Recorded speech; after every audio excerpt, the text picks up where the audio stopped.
Smoke meat. No chemicals or preservatives, just 100% honest to goodness hickory smoked meat. Let's put another shrimp on the barbie. Boy, some chicken wings have really hit the spot. You ain't got no better food like some chicken wings, some baby back ribs, some fries or something? It's just two guys talking, am I right? We're just talking.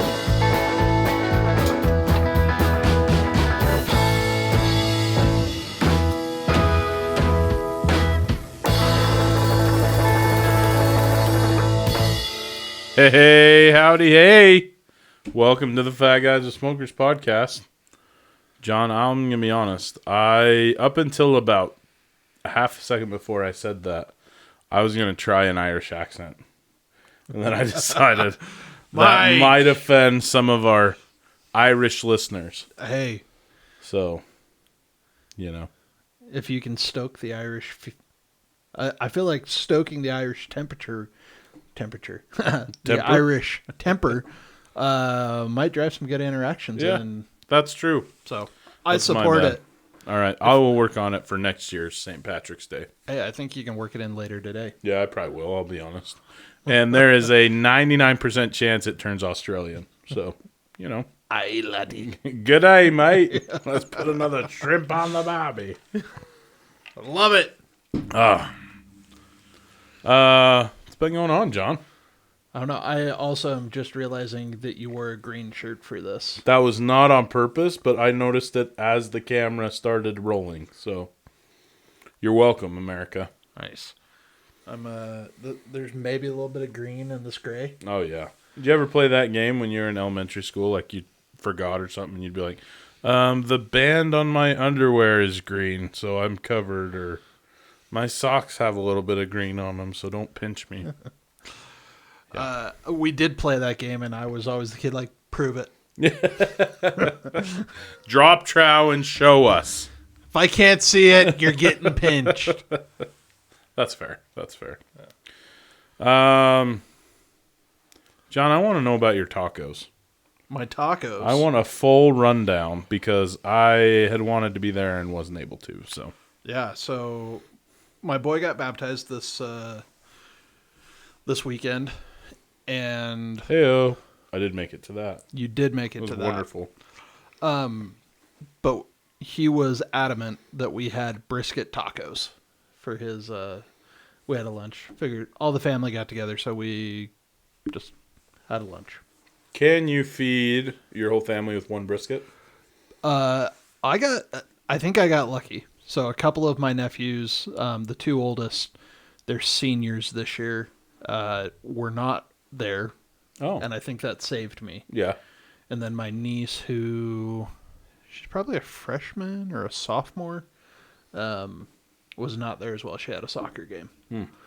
But there was little meat left, and I mean, don't get me wrong, some of the boys went back for third and fourth. Sure. But it was fun. It started out as just shy of a 20-pound brisket. So it was a big one. Yeah. Used Meat Church's new Blanco. Oh, on the brisket. On the brisket. And? Fantastic. Really? Yeah. Yeah. Did that and then hit it with a little bit of the fajita. Okay. Just to kind of draw out some of those more Hispanic flavors, and it was so good. So I put it out there, and I ran it at 200 with super smoke on the Traeger going until it hit 160. And that was, I put it on at 9. It was about 2:30, 3 o'clock in the morning when I got up and wrapped it. Wrapped it, turned it up to, I think I went like 250, which is higher than I normally turn it up, but I was really worried it wasn't going to be done. I had to have it off the smoker by 10 a.m. And it was just... And what time did you say you started? At 9. Okay. And I was just worried about it. It was it was big. It was big and thick. But did that, pulled it off, ended up being done about 9:30 in the morning. Wrapped it, still in its butcher paper, in saran wrap. Hey, okay. Dude, Works, huh? for a long hold, I'm all about it. It destroys your bark. Like, there was no like thick dry bark on this thing. That was pretty mushy, but it stayed in place. It didn't like slough off, which I was happy about. Yeah. So, but it was great. It had a phenomenal smoke ring on it. Maybe like the darkest, most pink smoke ring I've ever had on my pellet grill. That's awesome. And it was fantastic. Great flavor. Shredded part of it, chopped part of it, and like just real simple street tacos. So onions, a little bit of tomato, some hot sauce. Do you chop the flat and shred the point? Yeah, that's more or less what I ended up doing. It was a wild day, man. Like, I'm just gonna say, we were trying to get there on time. Everything that could go wrong was going wrong. Yeah. Like, we had the lunch over in the cultural hall at the church in the gym area, and we're taking stuff over. Haley's got these like giant mason jars that are like 2.5 gallons each that have water spigots. And Rob was carrying 2 of those in by their handles and caught his toe on the sidewalk. And they like just shattered everywhere outside. And he went down right in the middle of it. Oh no. And I was like, "Are you okay? Don't get blood on your suit." Because we were dropping that off and then going to the other church for his baptism. And man, it was a mess. So I didn't have my good knife with me. I've got a big cleaver that I like to use for chopping, and I didn't have that. So I was trying to like make do with this other knife. But the brisket cut great. So cut it, chopped it, and then I had my meat claws. Okay. Like that I would use on a pulled pork. Yeah. That the point and that part of the flat that sits under the point just shredded like butter. Oh. So That sounds awesome. it was really, really good. And what did you put on these tacos? Just street taco style. So we had onion, cilantro. I think there were some tomatoes for some people. And then Robbie's favorite hot sauce, green Cholula. Dude, since we've talked about it, I have purchased some green Cholula. I'm on board. I eat it on most things. So yeah. So we had that. Awesome. There was also chips and queso and salad. Rob loves salad. I don't know.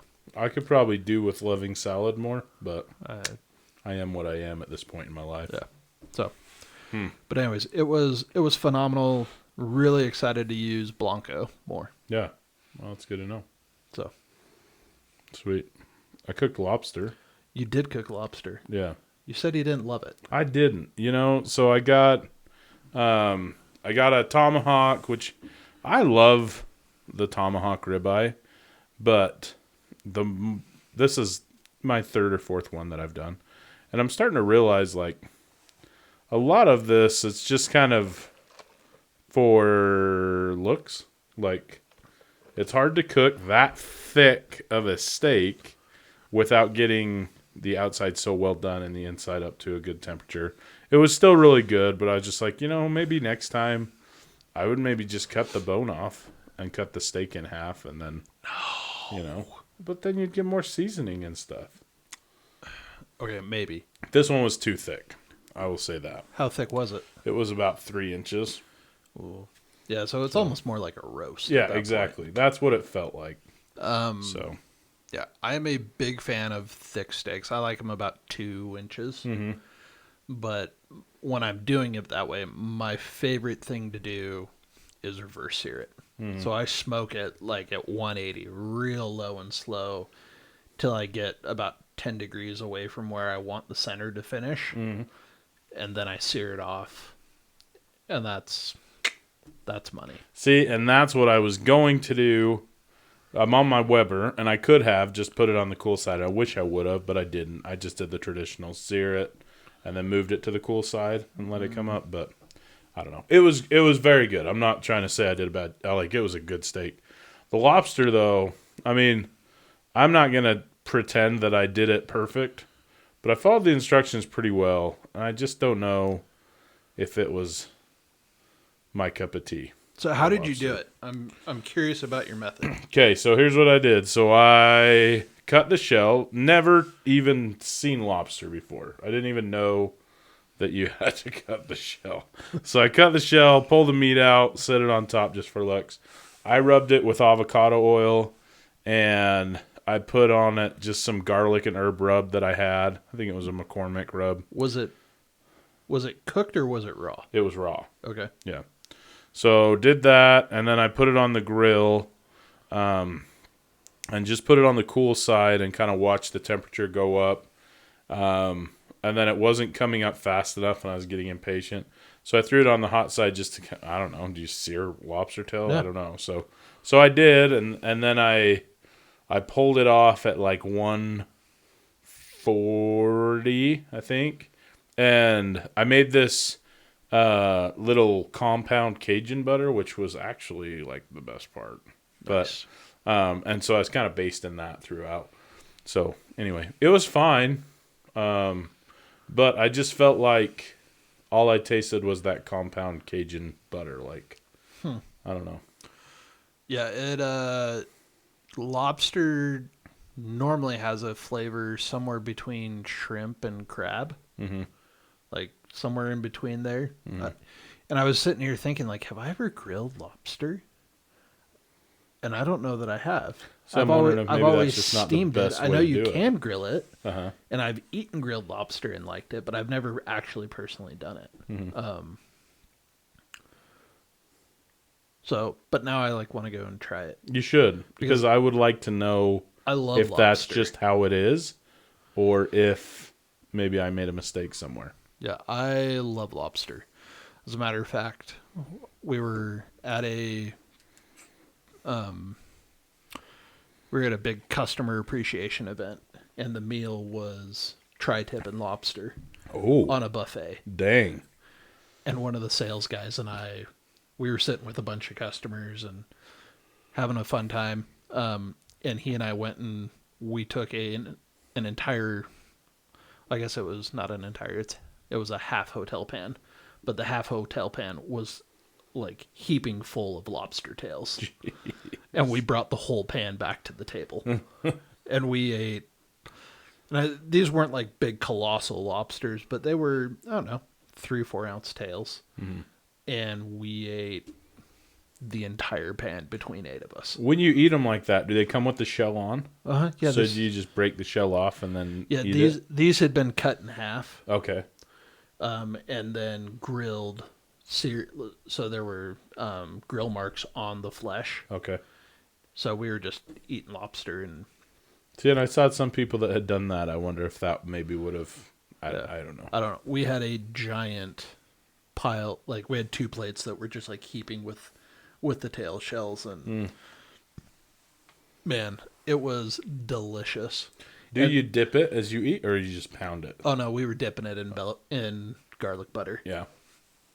That was a good night. It was, like I say, it was fine. And also, for the sake of being fair to seafood, I live in Utah. So anything that we get is probably not super fresh and, probably not the best. But No, I think you can still do good seafood here. yeah. I think if it's been frozen before, especially lobster doesn't do well frozen. But We'll blame it on that. I don't even know if that's the case. I was just sitting at Smith's and saw them. I looked like they were on a good deal, so I grabbed a couple of them just to try it. So you should try it and let me know, because I'd be curious to see what you think. we're going to have to try that sooner rather than later. Yeah, for sure. So, Speaking of sooner rather than later, it's almost St. Patrick's Day. it is, which is one of my favorite food holidays. Really? I did not know this. I love corned beef. Love it, love it, love it. And actually thought about corning my own brisket this year, and by the time I got around to it, I just didn't have time. Not gonna have time. Huh? No, because it is a process to make corned beef. Yeah. Fun fact: there's no corn in corned beef. There is no corn. That has baffled me for years. Like, why would you put corn in beef? But turns out I was mistaken.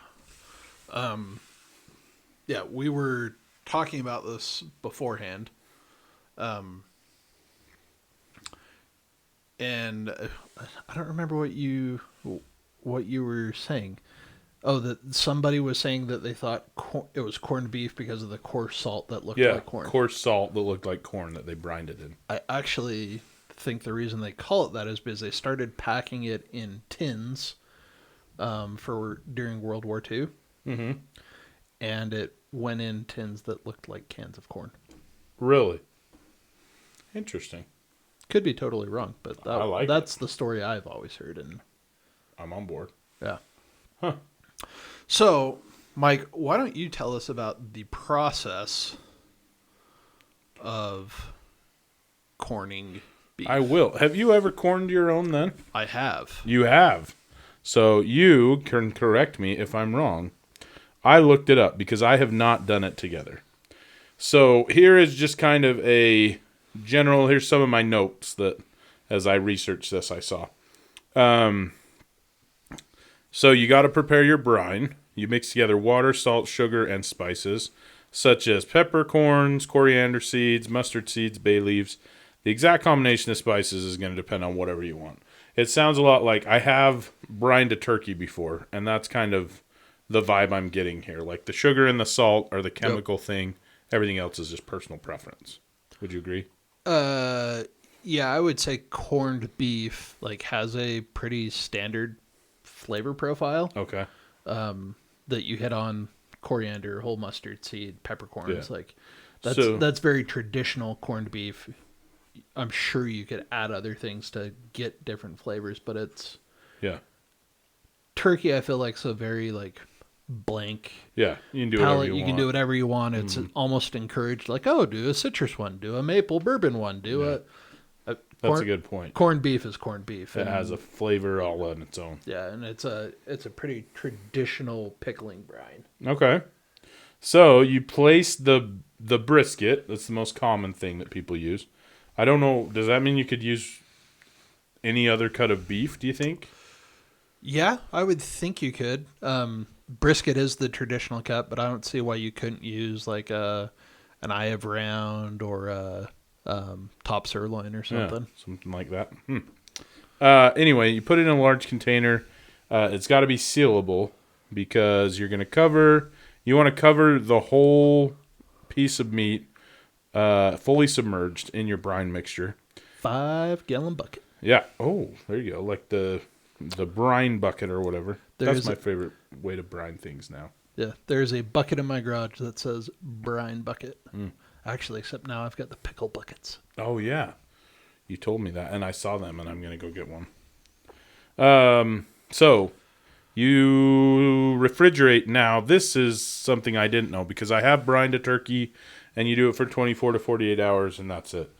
This, you're going to leave it in the refrigerator for 5 to 7 days. Yes, sir. During this time, the beef will absorb the flavors of the brine and undergo the curing process. So you're not necessarily brining, you are curing. Yep. Fascinating.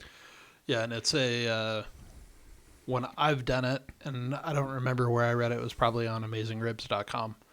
Go Meathead. I always go out every day and just kind of shake the bucket a little bit. No, it makes sense. Move things around a little. Make sure nothing is settled to the bottom, that all of the sugar and salt stays dissolved, and so that's what I do. Right on. And then you rinse it off and you cook it. Boiling, gross. Braising or slow cooking until tender. Yeah, I think the one thing that it skipped there is I normally do a freshwater soak. Oh, when interesting. I've done it, just to pull some of the saltiness out of it. For how long? Just for like a few minutes, or? No, 24 hours. Oh, okay. So after you pull it out of the brine, you rinse it off. Rinse it soak off, for and then I 24 soak hours. it overnight. Right on. Yeah. So I looked at some of the notes on. I mean, I think we've talked about these before, but some of the reasons you brine something, like why do this at all, right? Mm-hmm. Because it is a curing process, but it's not really a preserving process, like a dry cure or something else would. Yeah, it's not like jerky. You still got to refrigerate it.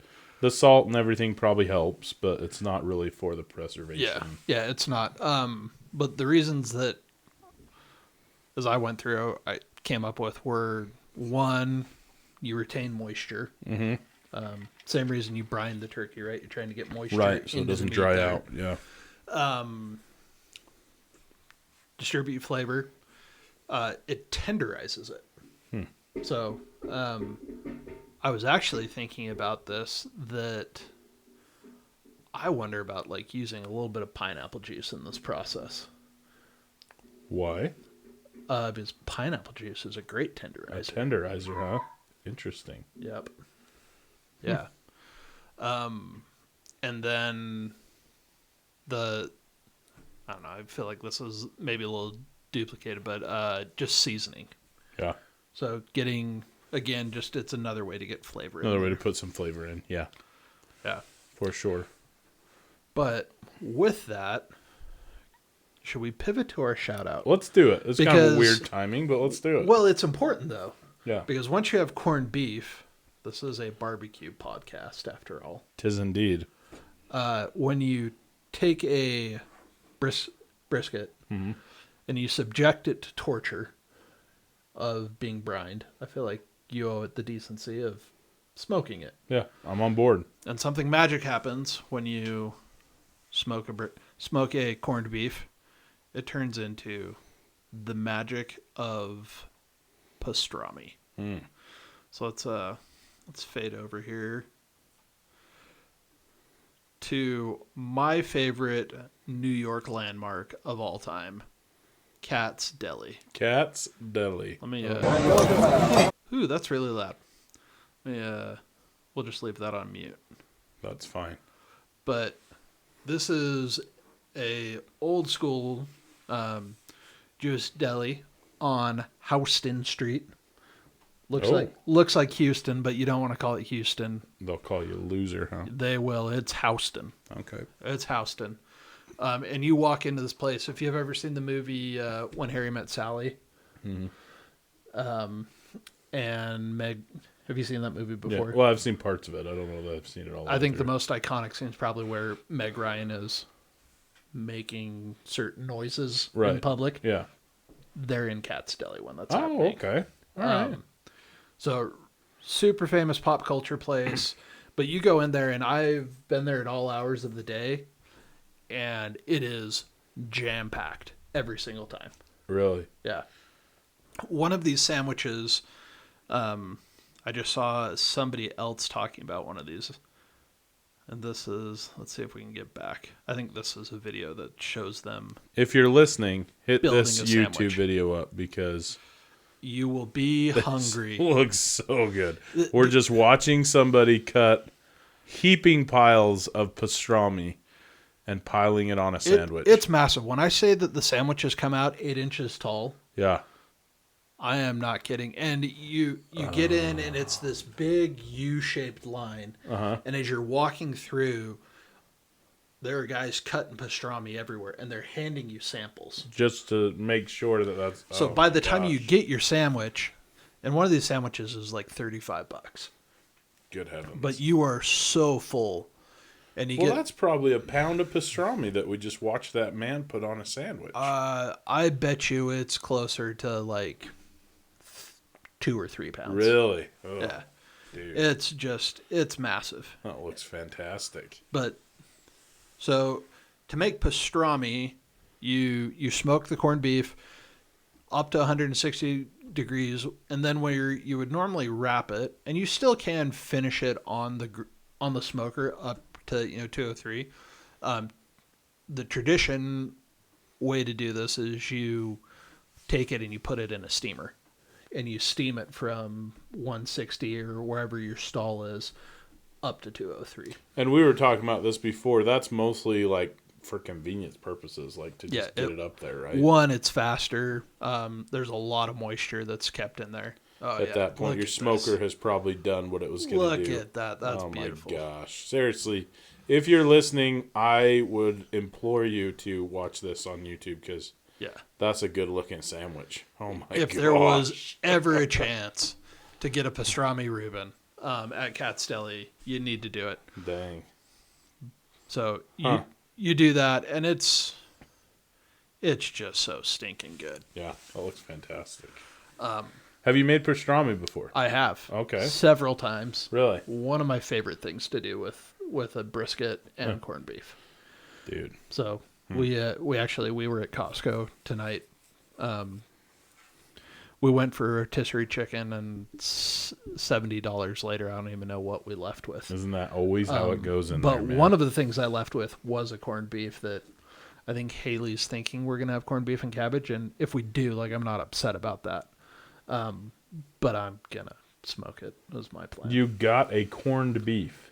Yeah. So this is a brisket that they have done all this stuff It's a brisket flat. It's like 3 pounds. Really? Yeah, you can buy them at Sam's Club, Costco. And you can buy them year-round. Okay. They're just most prevalent right now. And what does this cost a person? Like a brisket price? No, I think this 3-pound one, I think it was $17. Oh, that's worth checking out then. Yeah, Okay. it's not bad. I mean, it's not a packer brisket by any means. I mean, it's $5. Right. I think this was $5 a pound. I think I saw them for like $3.75 at Smith's. Okay. So you have lots of opportunity. Like you can do it. Doing the whole packer brisket, it's a process, and it's kind of fun. It's something that you don't always get to do. Right. But yeah, that's. I might have to try that. I have never had corned beef. I mean, I'm sure that I have. I know I've had sandwiches with it on and had it in things, but I've just always so scared. Like, what does the corned mean? What's going on there? So There are few things in this world better than some red potatoes, corned beef, and cabbage. It is such a basic meal, but there's so much flavor that can be had there. And then you have leftover corned beef and potatoes, and that means you're having corned beef hash, homemade, for breakfast. I was just thinking, we have talked about corned beef in a can that just Alpo's out onto the grill. Yeah, my wife hates it. Really? Haley, I mean, is it the hates same thing as like what you buy just canned? This is corned beef. How does it come? Is it like ground? Is it chopped? How does it fit in a can?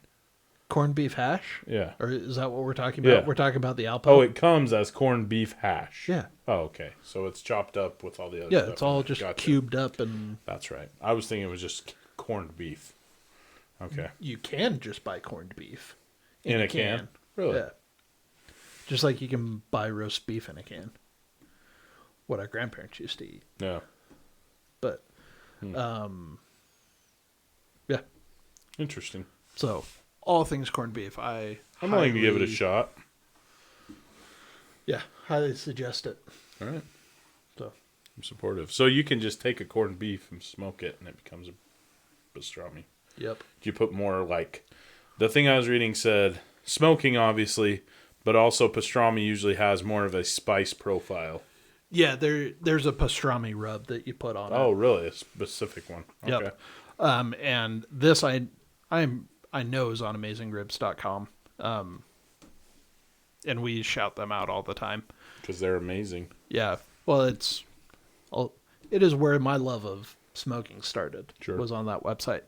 But he's got a recipe for almost as good as Katz Deli pastrami on there, and it talks about the whole process of taking your brisket and trimming it and brining it, and has a great recipe for the pastrami rub. Okay. Is it just more peppery and stuff? Is that what you would say? Since we're talking about it. Oh, that's true. I guess we have technology now. Let's check it out.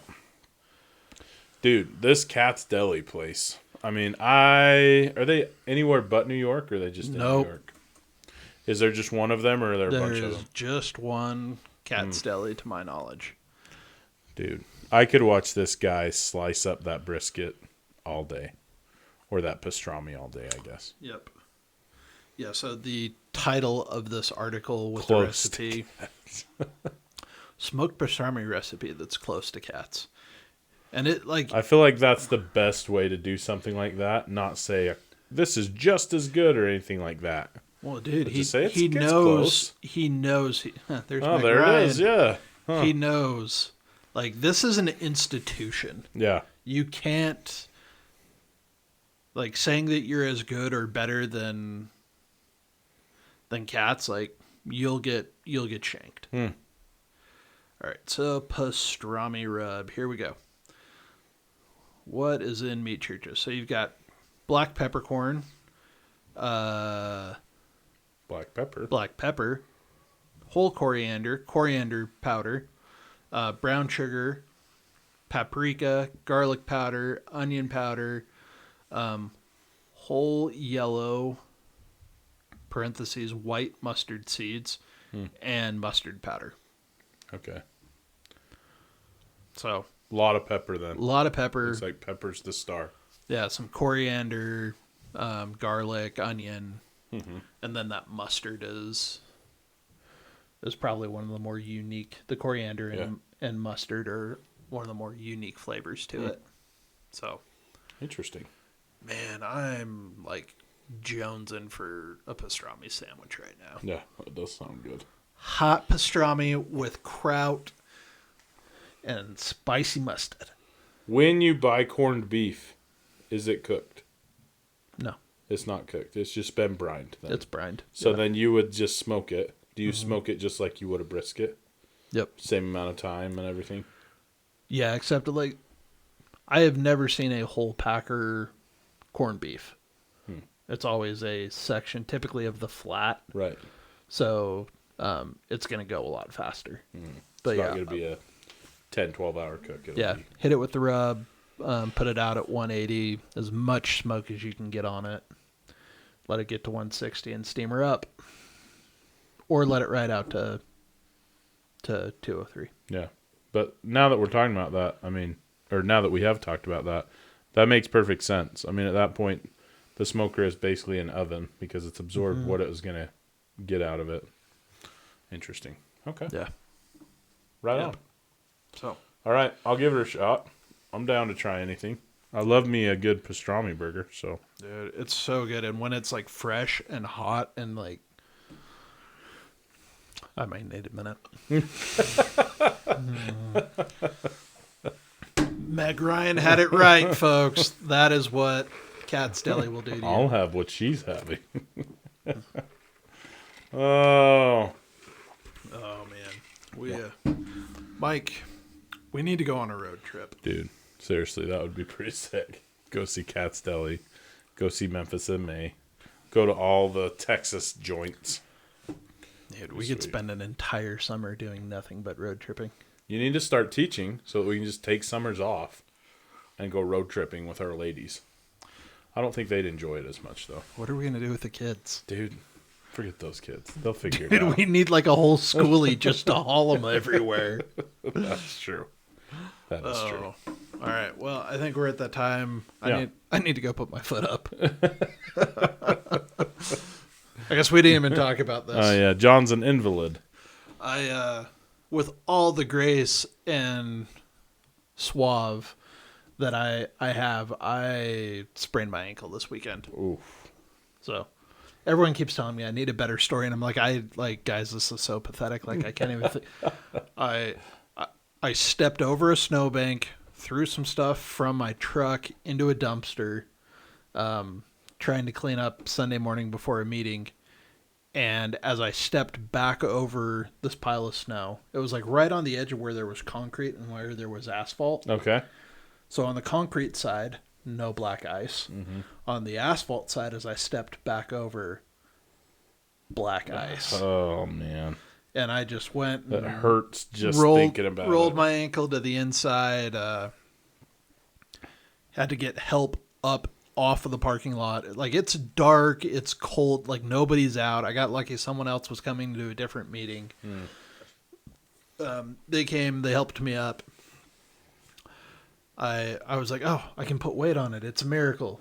Went to my first meeting and was sore, but was like, oh, I just rolled it. It's not that big of a deal. Went to our, regular worship service. Couldn't really walk. Like, it hurt. My buddy looked at it, who's a therapist, and he's like, yeah, you may want to go get some x-rays. I went to the children's meeting to help in there. That's where I saw him come in, Yeah. and I was like, what'd you do? I just rolled my ankle. I mean, it looked painful. I felt bad for you. Little did I know, our buddy went and found my wife and said, he needs x-rays after we're done at church. And it was good because by the time we got to the Instacare, like, I couldn't put any weight on it at all. I was all swolled up, huh? I was a hurt pup. Is it still swollen, or has that kind of gone down? Yeah, it's man. yeah, it's not quite the soccer ball that it was, but it's still a good grapefruit. Oh man, I'm sorry. Yeah, no, I'm not upset about it. Crap happens. I'm grateful to have technology and good people around me, and I mean, one of the guys at church is like the head of ankle surgery for the whole country. He leads one of the medical boards on it, doesn't he? Jeez. I think he's the chairperson for the podiatry surgical boards of the anyway. I don't know what he is. Other than really smart, and if someone has to cut into my ankle, that's the guy who's going to do it. That's the one. So, huh? But anyway, yes, John's got to put his foot up. So my foot hurts. I'm going to go put some ice on it and lift it up. So with that, you want to do the accent? You want to say Happy St. Paddy's Day? Happy St. Paddy's Day to y'all. I'm John, he's Mike, we're out. Thanks for listening to the Fat Guys with Smokers podcast. Be sure to check us out on Instagram and Facebook. Leave us a comment. We'd love to hear from you. Be sure to subscribe so you don't forget to tune in for even more nonsense from a couple of Fat Guys with Smokers.